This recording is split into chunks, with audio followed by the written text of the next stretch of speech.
नमस्कार, मी अजिंक्य भातंब्रेकर। तुम्ही पाहताय न्यूज 18 लोकमत। जगाच्या पाठीवर मध्ये आपण आंतरराष्ट्रीय घडामोडींचा आढावा घेऊया।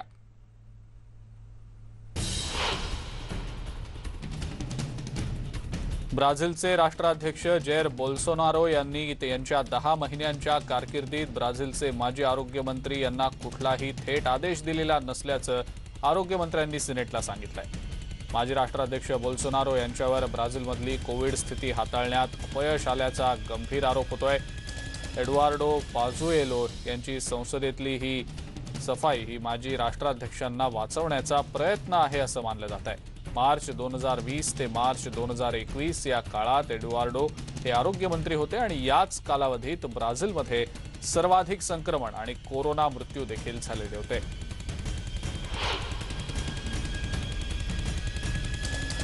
ब्रिटनमधील जास्तीत जास्त नागरिकांनी लस घेण्याचं आवाहन ब्रिटनचे आरोग्य मंत्री मॅट हँकॉक यांनी केलंय। भारतातल्या कोरोना व्हायरसच्या ब्रिटनमध्ये आढळणाऱ्या रुग्णसंख्येला आळा घालण्यासाठी लसीकरणाचं आवाहन त्यांनी केलेलं आहे।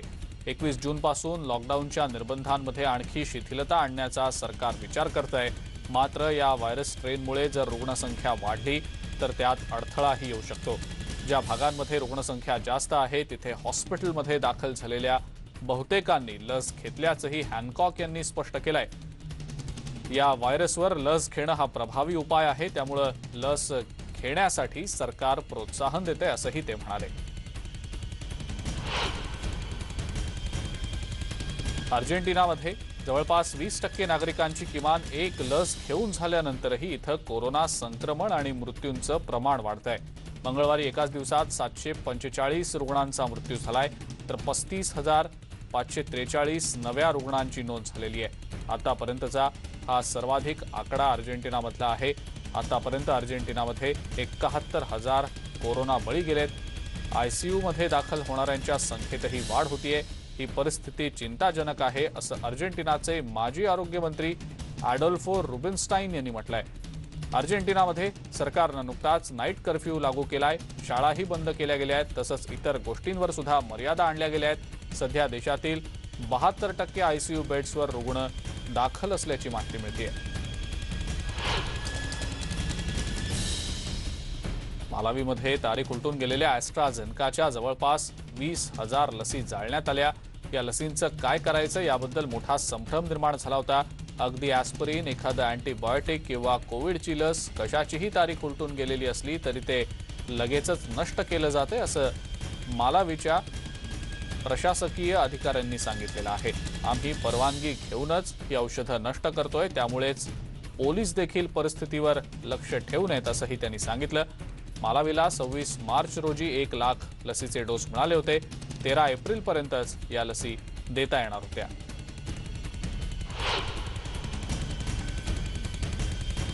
फ्रान्समध्ये जवळपास 6 महिन्यानंतर आता सिनेमागृह खुली करून दिली गेलेली आहेत, त्यामुळे चित्रपटप्रेमींना याचा खूप आनंद झालेला आहे।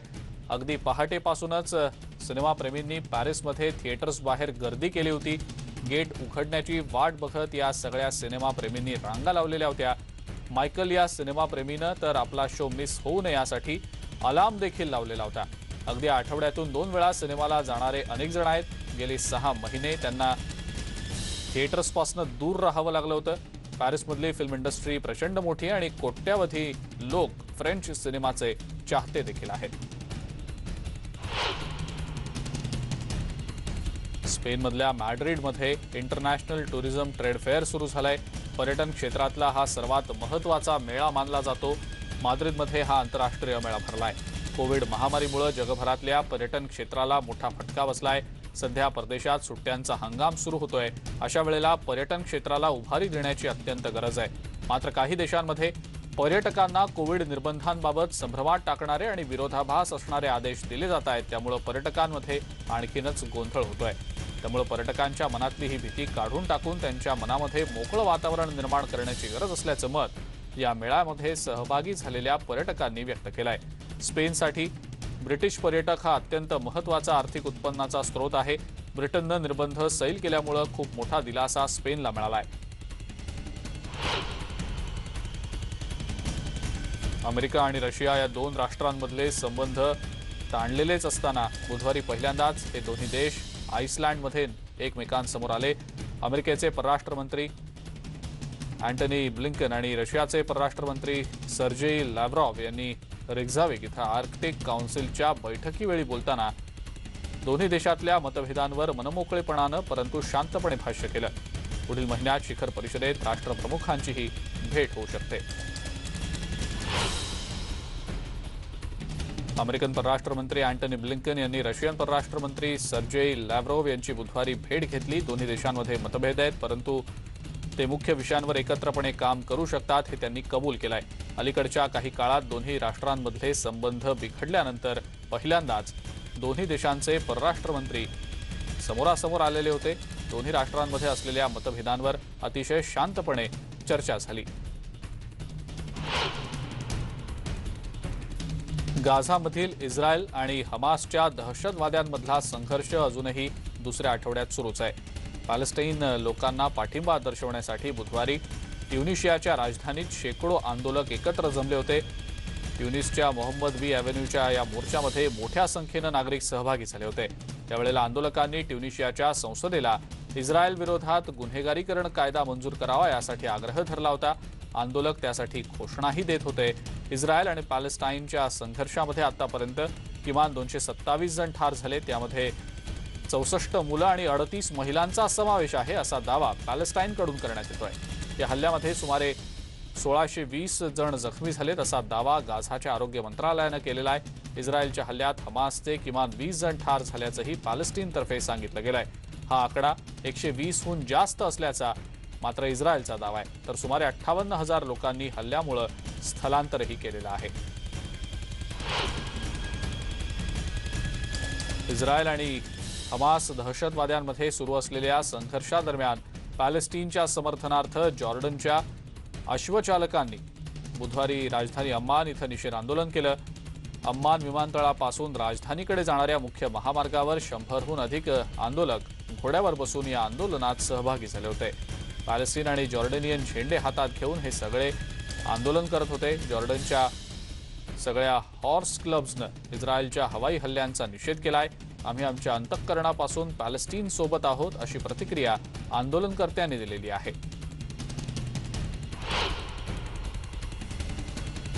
अमेरिकेचे राष्ट्राध्यक्ष जो बायडन यांनी इस्रायलचे पंतप्रधान बेंजामिन नेतन्याहू यांच्यावर दबाव आणण्याचा प्रयत्न केलाय।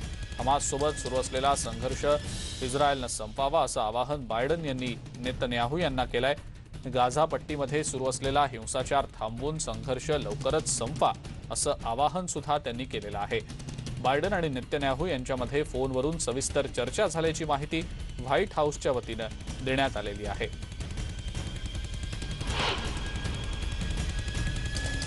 अमेरिकेच्या उपराष्ट्राध्यक्षा कमला हॅरिस यांनी वॉशिंग्टनमध्ये ग्वाटेमालाच्या न्यायालयीन क्षेत्रातल्या महिला माजी नेत्यांसमवेत देशातल्या भ्रष्टाचाराच्या प्रश्नावर चर्चा केलेली आहे। या बैठकीत ग्वाटेमालाच्या प्रमुख न्यायालयीन भूमिकांमध्ये काम करणाऱ्या 4 महिलांचा समावेश होता। न्यायालयीन प्रक्रियेचा विस्तार करणं आणि ही प्रक्रिया आणखी मजबूत करणं यावर या चर्चेदरम्यान भर दिला गेला। न्यायाचा आग्रह धरल्यामुळे आपल्याला देश सोडावा लागला असा दावा यावेळेला उपस्थित महिलांनी केला। न्यायालयाकडून सुद्धा होणारा अन्याय हे सुद्धा देश सोडण्यामागचं कारण आहे असा दावा देखील यावेळी करण्यात आला।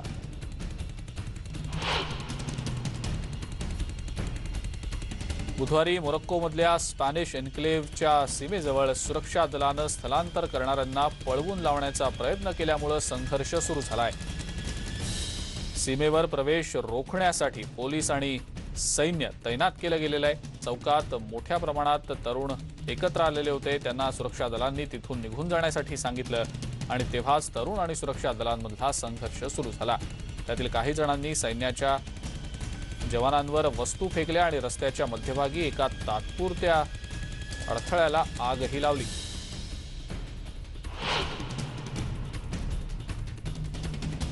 दोन देशांमधील राजनैतिक तणावाच्या दरम्यान अलीकडच्या काळात हजारो स्थलांतरितांनी स्पेनच्या सीमेवर जाण्याचा प्रयत्न केल्यानंतर मोरक्कोच्या सुरक्षा यंत्रणांनी सेउटा इथं स्पेनच्या सीमेवरून आत शिरण्याच्या प्रयत्नात असलेल्या नागरिकांना रोखलं।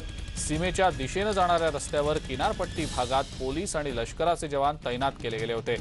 गेल्या 2 दिवसात 8,000हून अधिक नागरिकांनी मोरोक्को सोडून स्पेनमध्ये प्रवेश केलाय। पण अर्ध्याहून अधिक स्थलांतरितांना स्पेननं पुन्हा माघारी पाठवल्याचं स्पेनच्या गृह मंत्रालयानं म्हटलेलं आहे।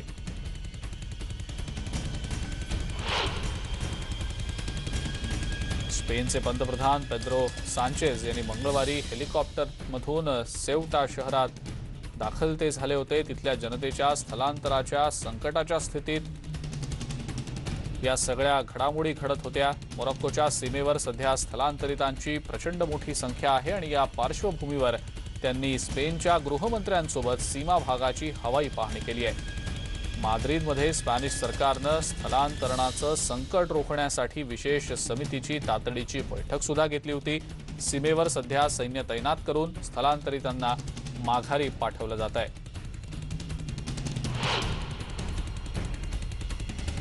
स्पेननं मोरोक्कोच्या सीमेवर आपलं सैन्य तैनात केलंय। सततच्या स्थलांतराला रोखण्यासाठी इथं एक कुंपण उभारलं गेलं होतं, पण हे कुंपण ओलांडून किंवा तोडून स्थलांतरितांनी आत येण्याच्या अनेक घटना समोर आल्या आहेत। त्यामुळे स्पेन सरकारनं इथं थेट सैन्य तैनात केलेलं आहे। स्थलांतरितांना रोखण्यासाठी सलग दुसऱ्या वर्षी अशा प्रकारे सीमेवर सैन्य तैनात करण्याची वेळ स्पेनवर आलेली आहे।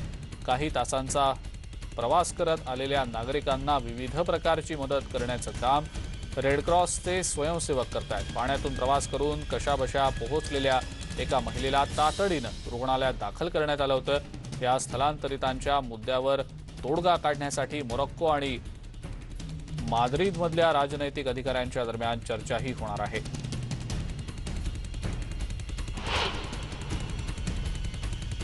रशियाच्या युमिन भागात सुमारे 25 घरं जळून खाक झाली आहेत। संपूर्ण रशियामधल्या वनराईपैकी आता ते एकूण 23,000 हेक्टर वनराई जळून खाक झाली आहे। या संदर्भातली माहिती स्थानिक माध्यमांनी दिलेली आहे। अग्निशमन दलाच्या जवानांनी या आगीला वेळेत नियंत्रणात आणल्यानं पुढचा अनर्थ टळलाय, पण तरीही या आगीमुळे पसरलेल्या धुरामुळे या भागातली सुमारे 700 गावं तातडीनं रिकामी करावी लागलेली आहेत। आपत्कालीन स्थितीमध्ये रहिवाशांना बाहेर काढलं गेलं। आग लागली यावेळेला या परिसरात सुमारे 108 किलोमीटर प्रति तास वेगानं वारे वाहत होते आणि त्यामुळेच ही आग झपाट्यानं पसरली। आग विझवण्यासाठी हेलिकॉप्टर्सची देखील मदत घेतली गेली होती।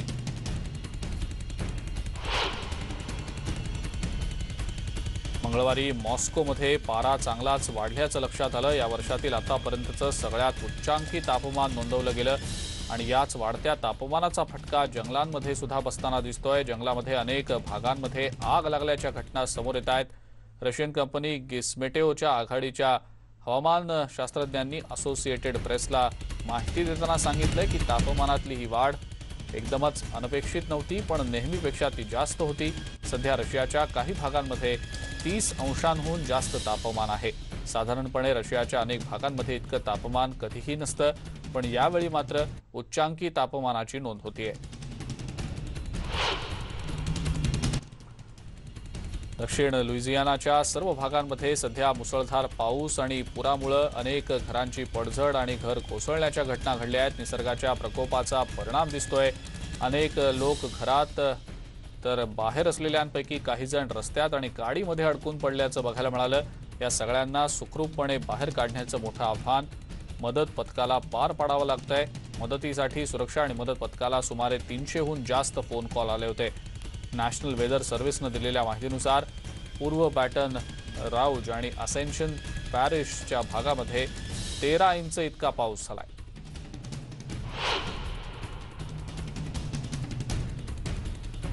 कोरोनाच्या साथीचा परिणाम झालेल्या आफ्रिका खंडावर आता अनेक प्रकारची संकट ओढवत आहेत। त्यातच आर्थिक मंदीचं मोठं संकट ओढवलेलं आहे। अर्थव्यवस्थेचं पुनरुज्जीवन कसं करावं याचं एक मोठं आव्हान सर्व देशांसमोर आहे।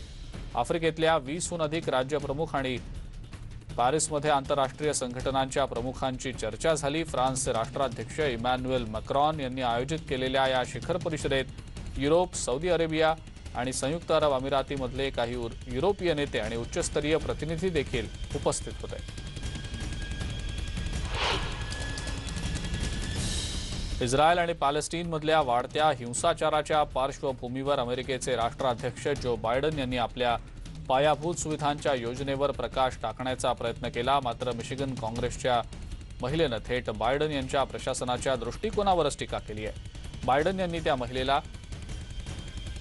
तिच्या म्हणण्याचा आदर करत सर्व काही नीट होईल असा विश्वासही दिला।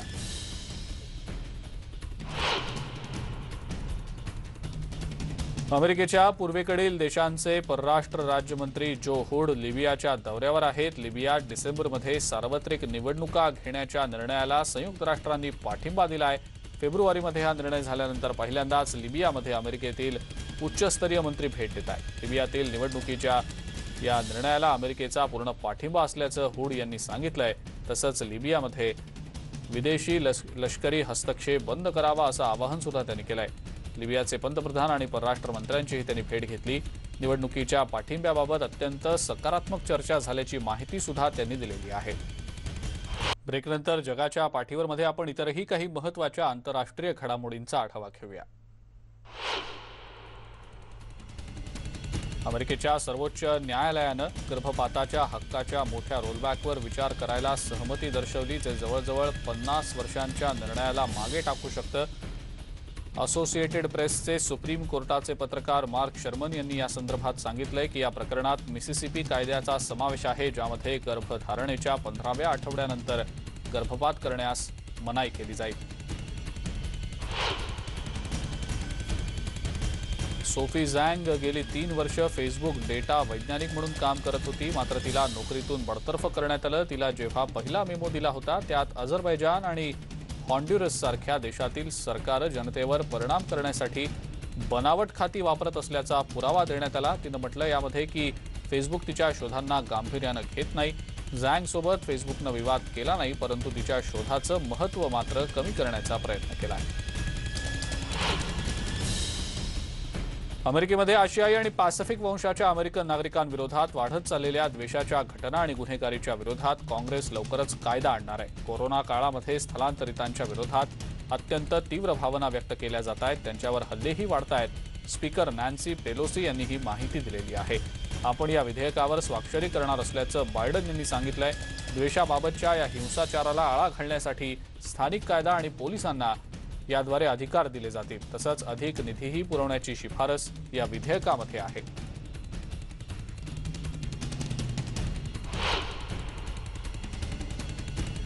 रॉबर्ट डिनिरो यांच्या पायाला दुखापत झाली आहे, यामुळे ते ट्रायबेका फेस्टिवलला उपस्थित राहू शकणार नाहीत।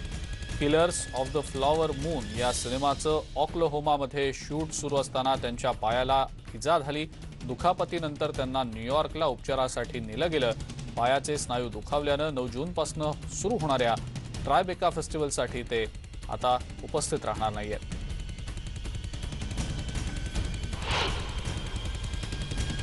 गायिका एरियाना ग्रँडेनं नुकतंच real estate agent Dalton Gomez याच्यासोबत लग्न केलं। एरियानाच्या माध्यम प्रतिनिधीनं ही माहिती दिली। छोटेखानी सोहळ्यात 20 जणांच्या उपस्थितीत हा लग्न सोहळा पार पडला। सेव्ह युअर टीयर्स 34+35 असे तिचे काही गाजलेले अल्बम आहेत।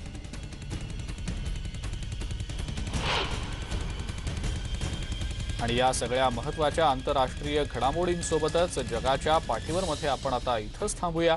ताज्या बातम्या आणि अपडेट्ससाठी बघत राहा फक्त न्यूज 18 लोकमत।